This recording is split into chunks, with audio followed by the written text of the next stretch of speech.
আবু মাহজুরা রাদিয়াল্লাহু তাআলা আনহু কিভাবে মুসলিম হলেন আওয়াজ করে শুনেন। হুনাইনের যুদ্ধ ৮ম হিজরি, বিষ্ণু ঈসা ইসলাম হুনাইনের যুদ্ধ শেষে ফিরতেছেন।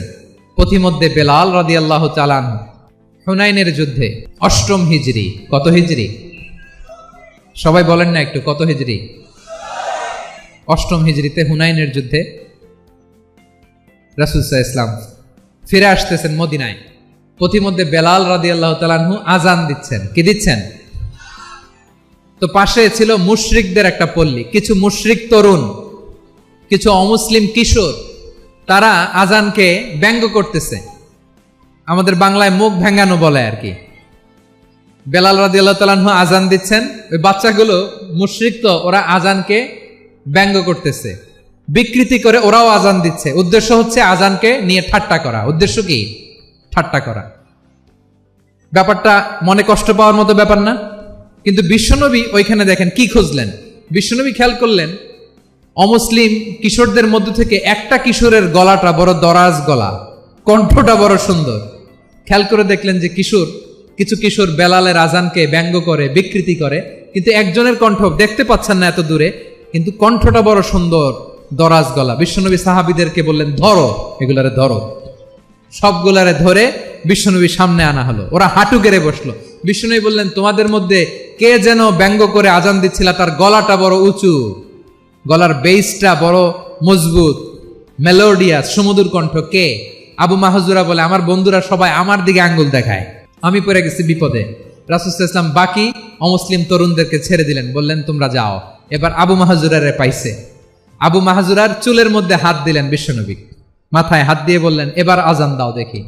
আবু মাহজুরা বলে, আমি তো আজান দিতে জানি না, কারণ আমি তো বেলালেরটা শুইনা দিছি, আমার তো মুখস্থ নাই, আমি তো আজান দিতে জানি না। বিষ্ণু বললেন, জানো না?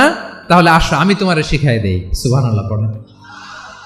আবু মাহজুরা হাঁটু গেড়ে বসে, বিশ্বনবীর মোবারক হাত আবু মাহজুরার চুলের মধ্যে। বিশ্বনবী আজানের মুআল্লিম আবু মাহজুরাকে বলতেছে, ঠিক আছে তোমারে শিখাই দিচ্ছি, আমি যা যা বলবো আমার সাথে সাথে বলো, পারবা? আবু মাহজুরা বলে, পারবো। বিশ্বনবী আজান দিচ্ছেন মাথায় হাত দিয়ে, আল্লাহু আকবার,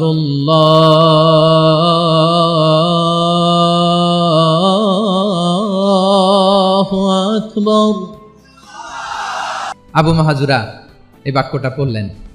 বিশ্বনবী দ্বিতীয় বাক্য পড়তে আরম্ভ করলেন, আল্লাহু আকবার,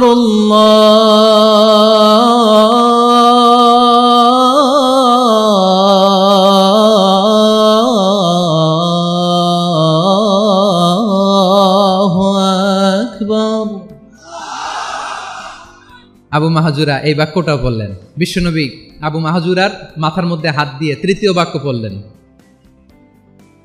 আশহাদু আল্লা ইলাহা ইল্লাল্লাহ।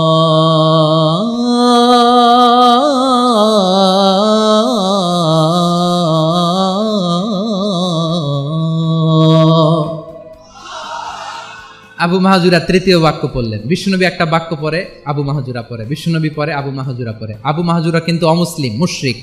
আবু মাহজুরা বলে, এক একটা বাক্য পড়ি আমার কলিজাটা গলে ঠান্ডা হয়ে যায়। এতদিন মোহাম্মদকে গালি দিতাম, এখন মোহাম্মদ আমার মাথায় যখন হাত রাখছে আমার সারা শরীর ঠান্ডা হয়ে গেছে। বিশ্বনবী আজান শিখাচ্ছেন, একটা একটা বাক্য পড়ে আবু মাহজুরাও পড়ে, বিশ্বনবী পড়ে আবু মাহজুরাও পড়ে। পুরো বাক্যগুলো যখন শেষ, আজান শেষ, আবু মাহজুরাও যখন পুরো আজান পড়লেন, আবু মাহজুরা বললেন, এতদিন মোহাম্মদের চেহারা দেখলে আমার ঘৃণা লাগতো, আজ থেকে মোহাম্মদের চেহারার চেয়ে প্রিয় চেহারা আমার কাছে নাই।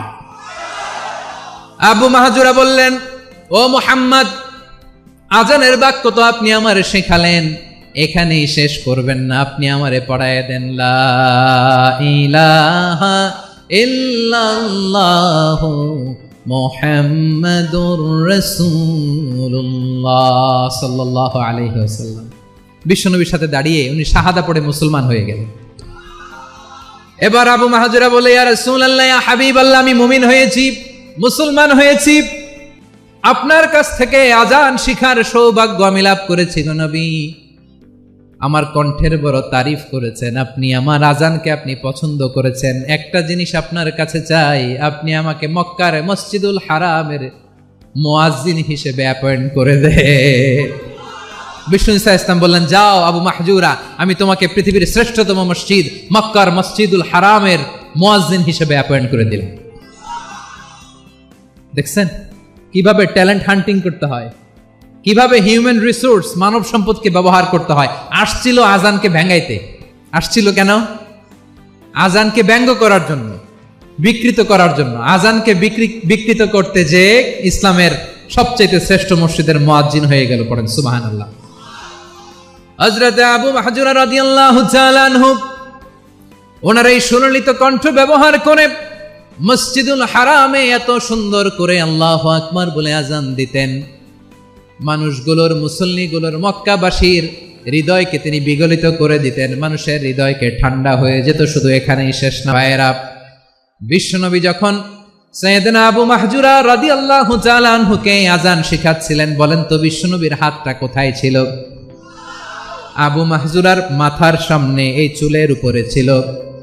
আবু মাহজুরা ওই স্মৃতিটাকে ধারণ করবার জন্য, ওই স্মৃতিকে বহন করার জন্য বিশ্বনবীর মোবারক হাত আবু মাহজুরার কপালের চুলের যেই জায়গায় লেগেছে, মৃত্যুর আগের দিন পর্যন্ত আবু মাহজুরা মাথার ওই চুলে কোনোদিন ছুরি আর কামার লাগায় নাই, সেখানে কেচি লাগায় নাই, চুলের মধ্যে খুর লাগায় নাই। আবু মাহজুরা ডান দিকের চুল কাটতো, বাম দিকের চুল কাটতো, পেছনের চুল কাটতো, সামনের চুল কাটতো না। আবু মাহজুরা রাদিয়াল্লাহু তাআলা আনহুর সামনের চুলগুলো বড় হতে হতে যখন এত বড় হয়ে যায়, তিনি চুলগুলো পেঁচিয়ে মাথার মধ্যে রাখতেন। তারপরে তিনি পাগড়ি পরতেন। সবাই জিজ্ঞেস করতো, আবু মাহজুরা এটা আবার কেমন স্টাইল? দেখতে তোমারে কি বিদঘুটে লাগে, কেমন অড লাগে, কেমন খারাপ দেখা যায়। মক্কায় এমন কোন মানুষ তো দেখি নাই, ডানে চুল কাটে, বায়ে চুল কাটে, পেছনে চুল কাটে, সামনে কাটে না। ওরে আবু মাহজুরা, কেমন দেখা যায় তোমারে, তুমি সামনের চুল কাটো না কেন? আবু মাহজুরা বলে, আমি হাঁটু গেড়ে পেয়ারা নবীর সামনে বসেছিলাম, আমার এই মাথার চুলের মধ্যে মুবারক হাত লাগিয়ে বিশ্বনবী নিজে আমাকে আজানের প্রতিটা বাক্য শিক্ষা দিয়েছেন। বিশ্বনবীর মোবারক হাত, পবিত্র হাত আমার মাথার চুলের যেই জায়গায় লেগেছে, আমি চাই ওই চুলগুলা নিয়ে আমি আমার কবরের ভিতরে যাব। সাইয়েদনা আবু মাহজুরা রাদিয়াল্লাহু তাআলা আনহু ইন্তেকালের আগের পর্যন্ত মাথার সামনের চুলগুলা কাটে নাই। মাথার সামনের চুল তিনি কাটেন নাই। সুবহানাল্লাহি বিহামদি। কেমন ভালোবাসতেন বিশ্বনবী সাহাবীদেরকে, সাহাবারা কেমন ভালোবাসতেন বিশ্বনবীকে। সামনের চুলগুলো বড় হতে হতে এত বড় ছিল, পেঁচিয়ে রেখে পাগড়ি পরতেন, কাটতেন না। নবীর হাত লেগেছিল। সুবহানাল্লাহ পড়েন। তাহলে হোয়াট ইজ দ্য লেসন?